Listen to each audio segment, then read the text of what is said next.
السلام علیکم۔ آج کی ہماری ویڈیو تمام وفاقی اور صوبائی محکموں کے ملازمین کے لیے انتہائی اہم ہے کہ اس ویڈیو کے اندر ہم پینشن کے نظام میں متوقع تبدیلی کے حوالے سے تذکرہ کریں گے کہ کنٹریبیوٹری پینشن سکیم جو خیبر پختونخوا نے اپنے صوبے کے اندر شروع کی ہے، کیا وہ باقی صوبے بھی شروع کرنے لگے ہیں، اور کیا وفاقی حکومت بھی کنٹریبیوٹری پینشن سکیم کا آغاز کر رہی ہے؟ یہ کنٹریبیوٹری پینشن سکیم کیا ہے؟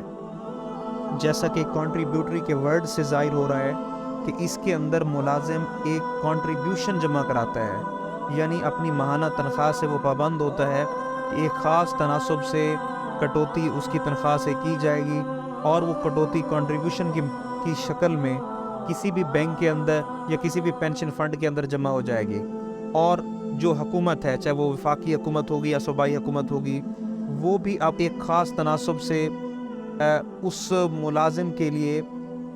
کنٹریبیوٹ کرے گی۔ تو اس طرح حکومت کی طرف سے بھی کنٹریبیوشن آئے گا اور ملازم کی طرف سے بھی کنٹریبیوشن منتھلی بیس پہ جمع ہوتا رہے گا، اور جب یہ ملازم ایک خاص عمر کو پہنچے گا، لائک 55 ایئر یا 60 ایئرز، جو حکومت عمر مقرر کرے گی ریٹائرمنٹ کی، تو اس کی ریٹائرمنٹ کے وقت جو اس کے پینشن فنڈ میں اس کا پیسہ جمع ہو چکا ہے، تو وہ اس کو پینشن ادا کر دی جائے گی۔ ابھی تک جن لوگوں نے ہمارا یوٹیوب چینل سبسکرائب نہیں کیا تو اس چینل کو سبسکرائب بھی کر لیں، تاکہ ہماری آنے والی انفارمیٹیو ویڈیوز ان تک پہنچتی رہیں۔